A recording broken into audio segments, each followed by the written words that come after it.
Anak-anak itu memang sebenarnya mengamati. Jadi dia tahu sebenarnya kalau mamanya, mungkin ibu mau apa, dia bisa siapkan. Nah ini anak ini berarti sudah aware kalau ibu mau bekerja dia butuh ini. Ini bisa dikembangkan ke lain tempat, Bu.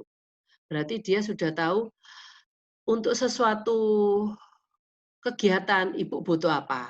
Nah, ibu kembangkan ke kegiatan yang lain.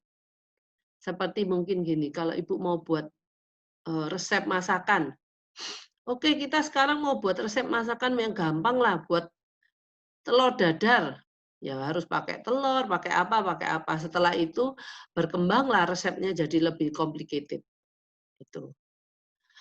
Untuk Mama Fidel, saya Mama Fidel, poin nomor 13 mengikuti pembicaraan saat diajak dalam pembicaraan.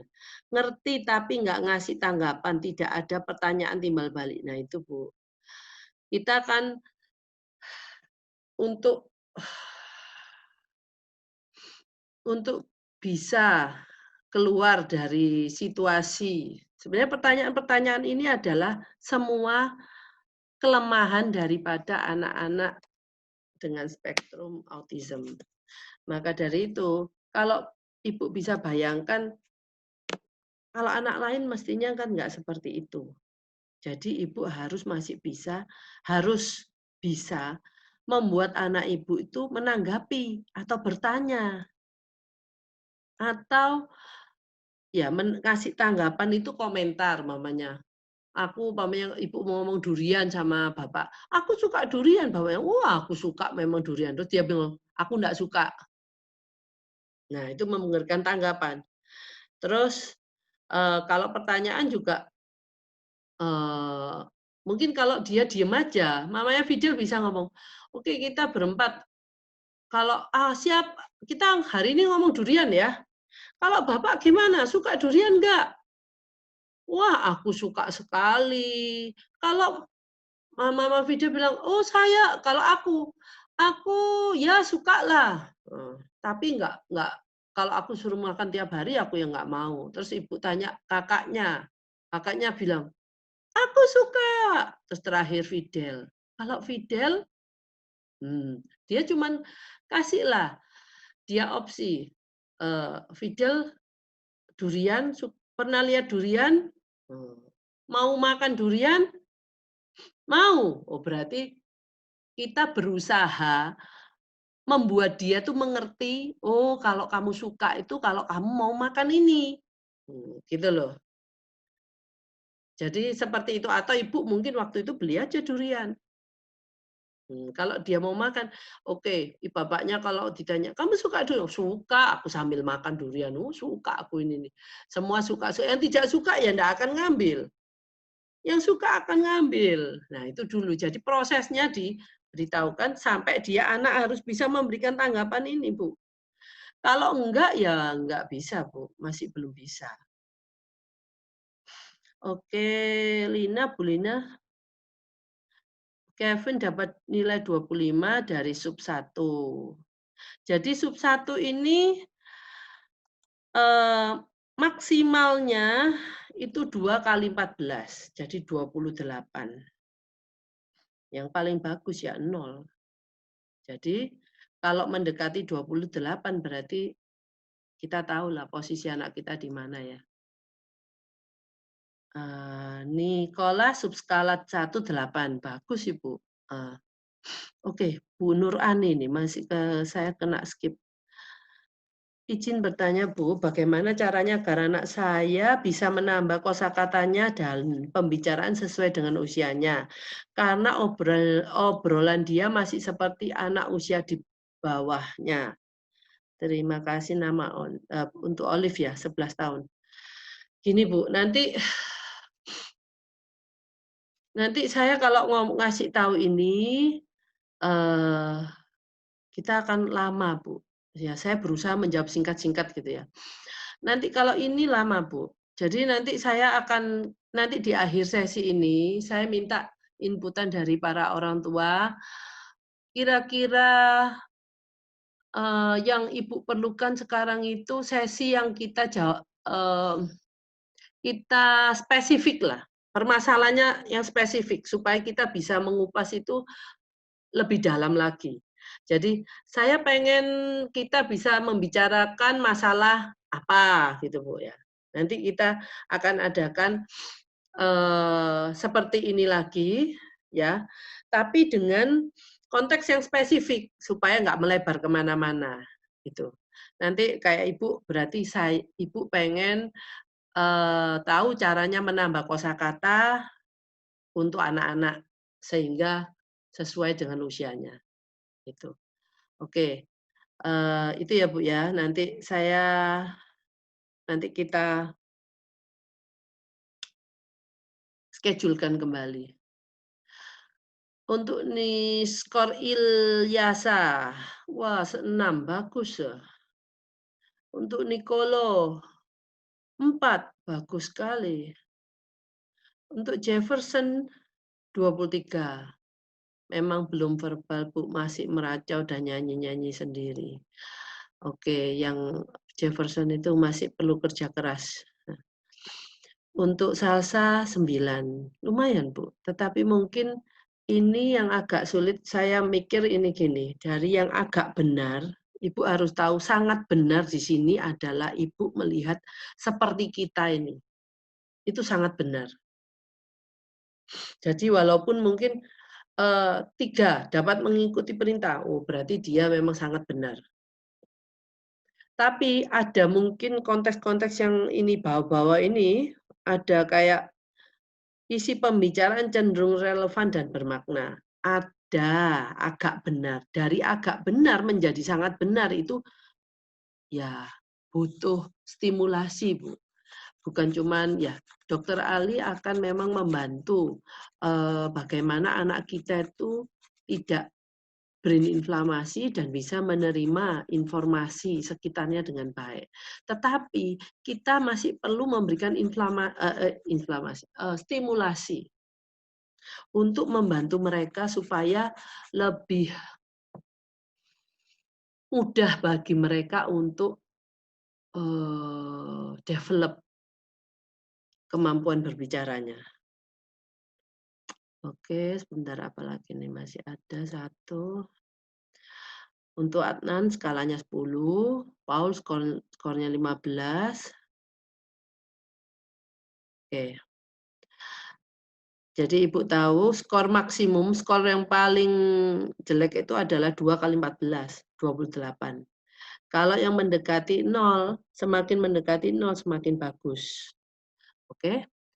Kita lanjutkan lagi ke subskala 2 ya, kemampuan bersosialisasi. Oke. Ini. Kemampuan bersosialisasi. Untuk kemampuan sosialisasi, ya, yang pertama, terlihat seperti berada dalam tempurung. Kembali lagi ya Ibu-ibu, saya pengen Ibu-ibu memvisualisasikan pertanyaan-pertanyaan di, subskala 2 ini, yang ada hubungannya dengan sosialisasi. Kalau anak saya ini sudah tidak melakukan ini, berarti anak saya sudah istilahnya kalau umpamanya tidak cocok, berarti anak saya sudah tidak dalam tempurung, ya seperti anak-anak lainnya gitu ya. Jadi kalau Ibu tanya, "Gimana yang tidak cocok ini?" Seperti ya anak-anak, seperti 15 tantrum, marah-marah. Anak ini anak-anak yang biasa kan nggak terus suka tantrum dan marah-marah gitu loh. Terus tidak mempunyai teman, anak saya punya teman banyak. Nah ini yang saya ngomong, apa, kalau umpamanya Ibu sudah di kolom ini semua, berarti anak Ibu tidak punya problem, bukan tidak punya problem sosialisasi, tetapi, eee, dia sudah siap ya, untuk bisa masuk ke dalam, lingkup masyarakat, bersosialisasi dengan mungkin yang belum belum, sudah mempunyai kemampuan sosialisasi. dengan orang sekitarnya, walaupun itu mungkin tidak kenal. Tetapi untuk kemampuan sosialisasi ini juga dibutuhkan kemampuan berbicara kan Ibu. Nah ini. Jadi oke kita ulas lagi untuk kemampuan sosialisasi tidak seperti dalam temurung mungkin Ibu sudah tahu lah bagaimana anak-anak ini dengan kita raganya, tetapi pikirannya saya enggak tahu dia kemana, ya. Ya kayak ngelamun, sibuk dengan dunianya sendiri.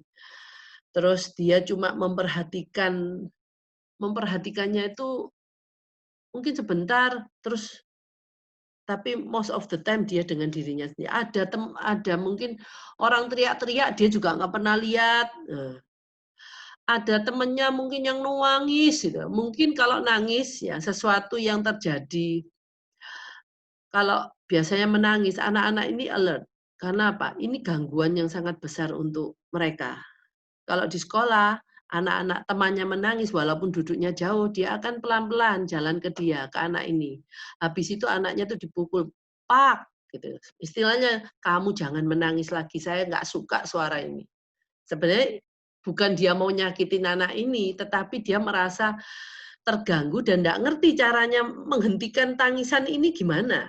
Salah satunya ya secara natural ya dia pukul anak ini, gitu. Karena mengganggu dia. Tetapi anak ini bukan anak yang jahat yang maksudnya memukul karena dengan tujuan ingin menyakiti gitu. Itu yang perlu Ibu terangkan kepada orang-orang tua yang mungkin anaknya kena pukul gitu loh. Biasanya kan mereka juga nggak terima anaknya dipukul. Nah, terus anak tidak pernah mengamati lingkungan sekitar. Jadi istilahnya mengamati itu gini, ya dia dibawa kemana ya nggak aware, yang bawa siapa yang nggak aware, biasanya lebih gini, biasanya anak-anak yang pertama kali yang masih belum berbahasa itu kalau minta apa-apa itu kan selalu pegang tangan orang terus ditunjukkan apa yang dia inginkan. Nah, ini dia nggak aware, orang itu mau yang dia kenal, nggak kenal, pokoknya ada yang namanya tangan, disebut tangan, dia ambil tangannya siapapun akan ditunjukkan ke arah benda tersebut. Nah, itu sebenarnya dia nggak aware dengan lingkungan sekitar. Mestinya untuk anak-anak yang udah, besar itu mereka kan, tahu mana dia akan pergi ke orang yang dikenal dan membedakan orang yang dikenal dengan orang asing, gitu. Itu yang, eee, jadi artinya di sini nih, berada dalam tempurung itu dia lebih mengisolasi pikirannya, perhatiannya untuk sesuatu untuk dirinya sendiri atau untuk mainannya atau untuk sesuatu yang kadang-kadang kita juga nggak tahu dia di mana gitu ya. Nah itu yang, eee, seperti itu penjelasannya dan ini banyak terjadi di anak-anak kita. Nah, cuman sekarang itu ada kualitasnya. Ada yang kadang-kadang anak ini kalau sudah dalam tempurung, kita tidak bisa membuat dia kembali ke dunia kita. Kita panggil-panggil, kita kasih mainan gitu, dia menolak, dia enggak mau keluar dari sana. Ada juga anak yang mudah ditarik dari sana, tapi kalau nggak ada rangsangan dari lingkungan sekitarnya yang intens, dia kembali lagi. Nah, jadi jawabannya di sini kan ada 3 jawaban. Tidak cocok, agak cocok, sangat cocok. Kalau sangat cocok itu ya memang anak ini most of the time seperti itu terus, kebanyakan waktu. Dimandikan juga mandi sambil ngelamun, makan ya sambil ngelamun nggak tahu di mana.